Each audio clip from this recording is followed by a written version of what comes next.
2015 ఫిబ్రవరి 28వ తేదీ అర్ధరాత్రి కల్లా, అంటే 58 రోజుల్లో ఒక్కటంటే ఒక్క లిటికేషన్ లేకుండా 34,000 ఎకరాలను రైతులు అమరావతి రాజధాని కోసం ఇచ్చారు, సాక్రిఫైస్ చేశారు.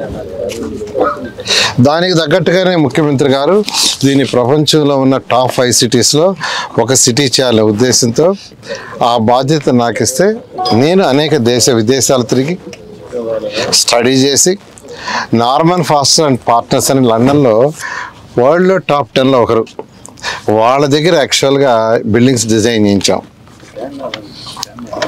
అడ్మినిస్ట్రేటివ్ బిల్డింగ్స్ 5 టవర్స్, అసెంబ్లీ ఒకటి, హైకోర్టు ఒకటి, అదేవిధంగా గవర్నర్స్ బంగ్లా, ముఖ్యమంత్రి గారి బంగ్లా, ప్లస్ అధికారుల బిల్డింగ్స్.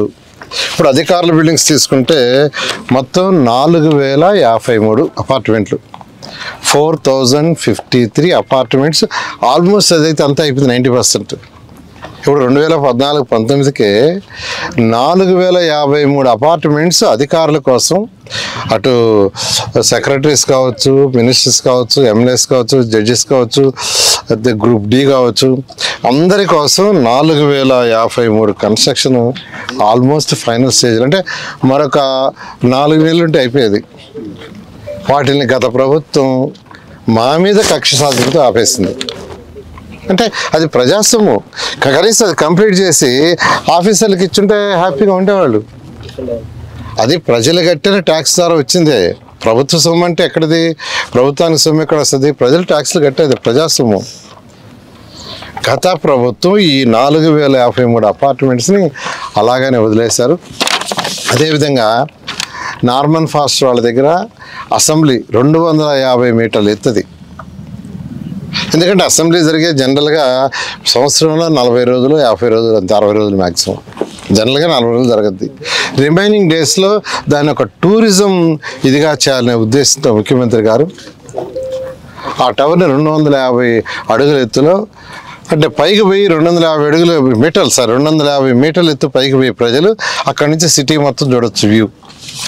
అలాంటి డిజైన్ చేయించి దాన్ని యాక్చువల్గా వర్క్ స్టార్ట్ చేసి మొదలుపెట్టాం. అదేవిధంగా అడ్మినిస్ట్రేషన్కి అందరూ అధికారులు ఒకే దగ్గర ఉండాలా. మినిస్టర్ ఒక దగ్గర, సెక్రటరీ ఒక దగ్గర, తర్వాత హెచ్ఓడి ఒక దగ్గర, తర్వాత కమిషనర్ ఒక దగ్గర ఉంటే ప్రజలు అన్ని దగ్గర తిరగాలి.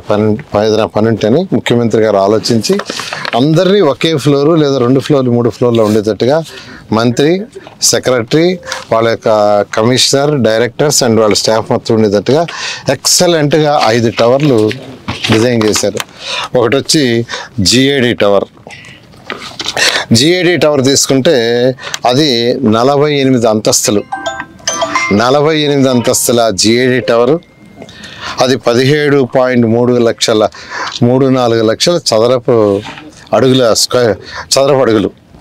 అదేవిధంగా టవర్ 1, టవర్ 2 అవి 2 తీసుకుంటే ఒక్కొక్కటి 40 ఫ్లోర్లు, 28.41 లక్షల చదరపు అడుగులు.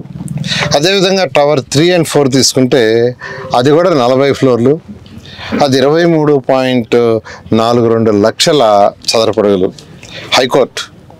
హైకోర్టు మొత్తం 7 అంతస్తులు, 20.32 లక్షల చదరపు అడుగులు. మొత్తం జిఏడి టవర్స్ 5గా, గవర్నమెంట్ అడ్మినిస్ట్రేటివ్ టవర్స్ 5 కానీ, అదేవిధంగా అసెంబ్లీ కానీ, అదేవిధంగా హైకోర్టు కానీ తీసుకుంటే మొత్తం 1,03 లక్షల చదరపు అడుగులకు డిజైన్ చేసి దానికి తగ్గట్టుగా యాక్చువల్గా ఫౌండేషన్ మొత్తం ఆల్మోస్ట్ చేసాం. వర్క్ టేకప్ అయ్యే స్టేజ్లో గత ప్రభుత్వం వచ్చిన తర్వాత దాన్ని మొత్తం నీడల్లో పెట్టేసింది మొత్తం కంప్లీట్గా. సరే, ఈ ప్రభుత్వం రాగానే ఐఐటి చెన్నై, ఐఐటి హైదరాబాద్ వాడికి ఇచ్చాము. మీరు స్టడీ చేసి మాకు రిపోర్ట్ ఇవ్వండి. వాళ్ళు స్టడీ చేసి రిపోర్ట్ పాజిటివ్ ఇచ్చారు. ఎటువంటి డ్యామేజ్ ఏమీ లేదు.